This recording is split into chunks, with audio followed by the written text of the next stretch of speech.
L'info écho avec Capital.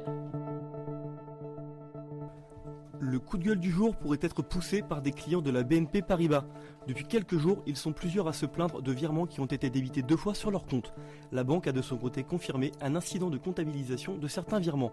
Contactée par le Parisien, elle a expliqué qu'il s'agissait d'un dysfonctionnement technique interne. Il n'est pas précisé combien de personnes ont été impactées par ce problème. Mais qu'elle se rassure, la banque a promis de résoudre cette situation rapidement et remboursera toutes les opérations effectuées en double. BNP Paribas n'a toutefois annoncé aucune date pour un retour à la normale. L'info pratique Capital. À quoi peut-on s'attendre en cas de remontée des taux pour les crédits immobiliers?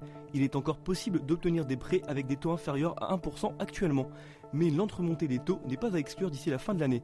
Et selon Stéphane Moquet, directeur général d'Orpi France, cela ne serait pas sans conséquence pour les acheteurs. Selon les calculs d'Orpi, une augmentation de 0,5 points des taux, couplée à une hausse moyenne de 5% des prix, pourrait aboutir à une perte de pouvoir d'achat d'environ 10 mètres carrés en moyenne. Les futurs acheteurs perdraient ainsi l'équivalent d'une pièce sur leur achat. Le chiffre du jour, 14, c'est le nombre de jours d'indemnisation que promet Uber à ses chauffeurs et livreurs en pleine crise du coronavirus. Si l'un d'entre eux est atteint du virus ou placé en quarantaine, il pourra bénéficier de cette indemnisation pouvant aller jusqu'à 14 jours.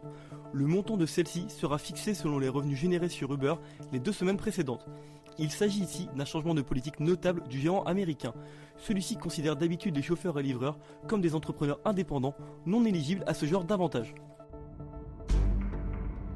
Et on termine avec cette mésaventure d'une candidate LREM à Ouascal, dans le Nord. Elle a dû jeter 68 000 bulletins de vote avant le premier tour des élections municipales du 15 mars prochain. Dans un premier temps, Europe Écologie Les Verts s'est plaint de voir apparaître une colistière avec la mention du parti écologique sans son autorisation.